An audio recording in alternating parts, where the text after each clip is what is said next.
Boleh kita baca satu hadis lah ya. Bab tahrim taswir hayawan. Ini biasa kita kena ni.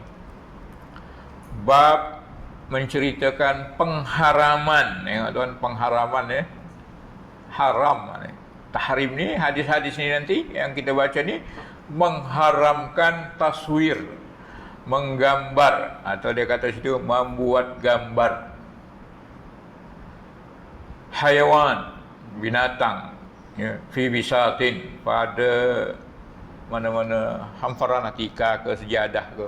Pilih yang ada bergambar haiwan, elakkan ya, elakkan benda-benda ni. Atau hajar, atau menggambar di dinding ya, di dinding-dinding, di batu-batu. Atau saubin, atau dirham, atau menggambar binatang dan yang segala yang bernyawa lah maknanya. Di duit dirham, duit dinar, masuklah di duit dirham kita kan, duit apa, duit shilling kita. Ada gambar-gambar tu, tak boleh. Au mikhaddah, atau bantal, au wisadah, atau bantal, sama lah makna itu. Cuma mikhaddah ni biasanya yang kita pakai nak tidur tu lah, letak di kepala kita kan. Itu namanya mikhaddah. Asal katanya khaddun, khaddun ni pipi. Jadi tempat letak pipi kita bila kita tidur. Wisadah atau bantal yang biasanya tempat letak di belakang. Mungkin di kursinya, kerusi kereta tu, itu namanya bantal-bantal kecil itu. Wa ghairu zalika, dan yang lain daripada tu, dan lain-lain ni kata. Wa tahrimu ittikhadus surah, dan haram juga meletakkan gambar di dinding. Fi haid, pada dinding. Wa saqab, pada ni, apa nama ni, atap ni, apa, langit-langit. Wa saqab, wa sitrun, langsir. Wa imamah, dan letakkan gambar di sorban pun tak boleh juga. Wa saubin, dan pada baju dan sebagainya ya. Yang tuan-tuan, rahsia dia macam ni, binatang dan lain-lain yang bernyawa ni, dia jadi apa, jadi takzim. Itu yang takut tu, takzim, mengagungkan ya, mengagungkan makhluk Allah yang bernyawa. Tak boleh. Apalagi gambar kan. Lepas tu gambar kita letak pula yang sepatutnya terhormat, jadi hiasan. Bila hiasan itu ada namanya apa, takzim, memuliakan. Jadi tak boleh. Itu yang takutkan tu ya, mengagungkan, menganggap apa namanya, mulia sesuatu yang bukan Allah Subhanahu Wa Taala. Ini bab akidah lah ni. Jadi kita mesti mengagungkan hanya Allah Subhanahu Wa Taala. Iyyaka na'budu. La ilaha illallah. Tiada yang kita ibadati, kita rendahkan diri kita selain daripada Allah Subhanahu Wa Taala. Konolah, ada kono-mengono lah dengan ni. Jadi kita tak boleh jadikan hiasan benda-benda yang bernyawa ni menjadi satu hiasan yang dia seakan-akan takzim. Ada unsur-unsur takzim selain daripada Allah Subhanahu Wa Taala. Wal amru bi itlafis surah, dan hadis-hadis ini nanti akan menceritakan perintah untuk merosakkan gambar-gambar. Ya. Jadi macam mana cara dia? Merosakkan ni, pecahkanlah. Kalau bangsa batu kan, ukiran-ukiran di batu di mana, pecahkan, hancur. Atau di kayu, ukiran-ukiran kayu. Bila tuan-tuan pergi ke mana ni, ke Jogja ke Bali ke, dia punya buah tangan. Kita pun seronok, bolehlah gambar itu, gambar ini yang bernyawa. Jangan ya. Apalagi pergi ke Perancis ke Itali ke, dia punya souvenir Semua patung-patung lah. Mesir, kalau pergi ke Mesir pun hati-hati. Yang Mesir ni, oh ini Islam punya boli lah semua. Dia punya apa tu, kitchen tu. Tengok. Ada ukiran-ukiran, ada gambar-gambar yang gambar binatang, gambar macam-macam lah, gambar patung Nefertiti lah apa. Jangan. Jadi diperintahkan untuk merosakkannya dengan memecahkannya, atau kalau bangsa kain dia, bangsa kain, bantal apa tadi itu, diperintahkan untuk mengoyakkan. Itulah makna dia, syarah dia betul lah. Jadi tuan-tuan, mungkin kita merasa, ini apa hal pula hadis ada macam ni, sebab kita dah terlalu jauh meninggalkan sunnah Nabi SAW. Jadi kita anggap ini ekstrim, kan? Padahal itulah sebenarnya sesuai dengan hadis Nabi SAW. Mungkin ada nanti, sesungguhnya malaikat tidak masuk, innal malaikata la tadkhulu. Sesungguhnya, pakai sesungguhnya tuan. Nabi SAW kata, sesungguhnya malaikat tidak masuk ke rumah, la tadkhulu baitan, tak masuk ke dalam rumah yang fihi suratun, yang di dalamnya ada gambar. Jadi kalau malaikat rahmat tak masuk, apa yang masuk? Jin lah, panas saja kan. Pernah saya cerita dulu lah, lama dah ni. Ada seorang Tok Bomoh lah kita kata, pendek cerita Tok Bomoh lah, tahu bab-bab jin ni. Dia ubah, dia baca dalam rumah tu sebab macam-macam kejadian lah.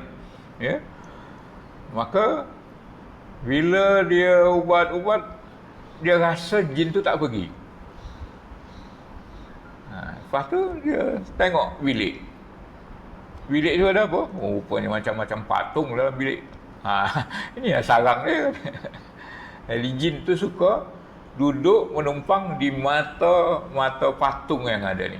Bear ke apa ke. Kalau mainan-mainan tu okey, boleh dimaafkan. Tapi dah orang tua namanya, dah anak dara namanya, dah besar, tidur polok-polok bear juga. Itu apa kau nak mengono? Bear tadi dengan sebosar-bosar pula. Jadi bila gambar binatang, haiwan yang lengkap ke tak boleh. Jadi kita baca hadis ni ya. An Ibnu Umar radhiyallahu anhuma anna Rasulullah sallallahu alaihi wasallam qala, muka surat 30 innal ladzina yasna'una hadhihi as-suwar yu'adzabuna yaumal qiyamah. Naudzubillah. Yuqalu lahum ahyu ma khalaqtum. Hadis ni Bukhari Muslim. Wah, ini kuat. Paling kuat hadis ni. Maksud hadis tu dalam kitab tuan tu dari Ibnu Umar radhiyallahu anhu bahwasanya Rasul sallallahu alaihi wasallam bersabda, sesungguhnya orang yang membuat gambar, innal ladzina, sesungguhnya yang membuat yasnauna hadhihi suwar, gambar-gambar ini, yu'adzabuna, akan diseksa pada hari kiamat. Betul. Itulah makna dia. Dan dikatakan macam mana siksaannya, gambaran siksaan tu dikatakan kepada mereka, hidupkan. Apa yang kamu cipta ni, apa yang kamu lukis ni, hidupkan. Maknanya menggambarkan benda-benda yang hidup, bernyawa, tak boleh digambar. Tak boleh digambar, tak boleh dilukis. Sebab azabnya ni lah. Kita akan diazab sampailah kita sanggup menghidupkan. Boleh dia berjalan. Selama itu tak boleh, selama tak boleh, memang tak boleh pun. Memang tak boleh pun. Kita nak buat bagi nyawa, masukkan nyawa kepada bear tadi. Boleh? Memang tak boleh. Selama itulah kita disiksa. Na'udzubillah. Jadi kita tak boleh buat macam ni.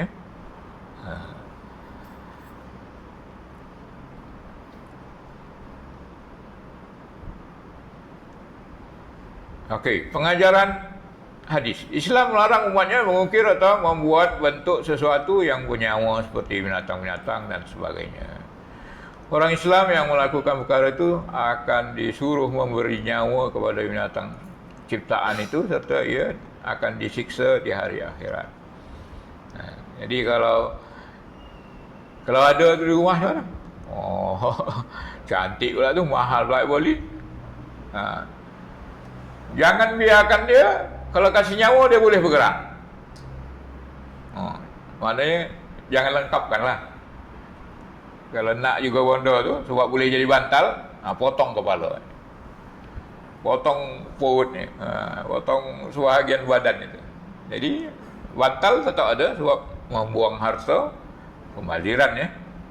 Kita dah beli bantal tu RM50 ber bosa tu. Buang aja kepala, sembelih kepala itu baru jahit. Polok lah, tak ada masalah. Sebab dia kalau kasih nyawa pun dia tak boleh hidup. Sebab dia dah tak lengkap. Jadi gambar yang tak boleh ni gambar yang lengkap. Dan khilaf ulama lagi gambar-gambar yang biasa. Jadi sebahagian ulama kata gambar yang diharamkan ni yang boleh dirasa tubuh ni. Cembel tadi lah. Boleh dirasa. Atau dalam ukiran bantal-bantal kita, yang ukiran tu dia timbul. Tapi kalau gambar tak timbul, tak mengapa. Sebahagian ulama kata macam, sebahagiannya any gambar, mana-mana gambar yang bernyawa tak boleh. Kemudian datang lagi masalah. Gambar ini, kamera kita sekarang ni mana-mana bergambar saja. Maka ramai ulama kata tak mengapa, sebab dia bukan kita gambar, sebab dia sekadar menahan bayangan. Maknanya gambar fotografi ni lah. Jadi dia ramai yang katakan tak apa. Walau bagaimanapun, walaupun tak apa, dia sekadar disimpan. Gambar kahwin kan, okey lah gambar kahwin. Sejarah dalam hidup kita kan. Kahwin pula sekali orang kita ni. Tak takut dua kali kan. Lepas tu gantung sebesar-besar ya. Tak boleh. Walaupun ada ulama kata gambar fotografi ni tak apa, tapi nak buat jadi hiasan, letak depan pintu, gambar mak ayah yang meninggal letak situ, maka hindarkanlah. Termasuklah dari itu, malaikat tidak akan masuk ke rumah yang ada gambar. Tapi kalau letak dalam album okey lah. Bosak mana ada album bosak, letaklah itu. Tapi bila rindu ke apa nak terkonang ke, nak ceritakan nama cucu kita, inilah atuk kau dulu, okey lah, buka lah gambar tu kejap. Tapi nak digantung, kalau lagi tuan-tuan, dia takzim, mengagungkan, memang tak boleh. Kalau di setengah-setengah negara, saya pernah pergi Istanbul kan, Turki. Di mana-mana adalah gambar Mustafa Kamal, Atatürk. Jadi di sana tu diwajibkan setiap tempat mesti ada gambar. Kalau di kubur dia tu memang gambar dia tu patung dia tu. Kiri kanan dia ulama, yang ini umara. Seakan-akan dia berada di hadapan ulama dan umara. Patung kubur tu. Yang kubur tak terima apa tu, tak terima bumi tu kan. Jadi di mana-mana mesti ada gambar. Okeylah, tak usahlah cerita tempat orang, tempat kita, di rumah kita. Hindarkan, walaupun dia gambar fotografi, untuk jadi hiasan tu sebaik-baiknya tak ada. Ya, sebab yalah walaupun khilaf ulama, tapi namanya menggantungkan gambar tu ada hiasan. Hiasan tu termasuk takzim, mengagungkan. Dilarang sekali mengagungkan makhluk-makhluk yang bernyawa. Kita sambung lagi minggu hadapan. Wabillahi taufiq wal hidayah. Sallallahu alaihi wasallam ala Muhammad wa ala alihi wasallam. Terima kasih. Wassalamualaikum warahmatullahi wabarakatuh.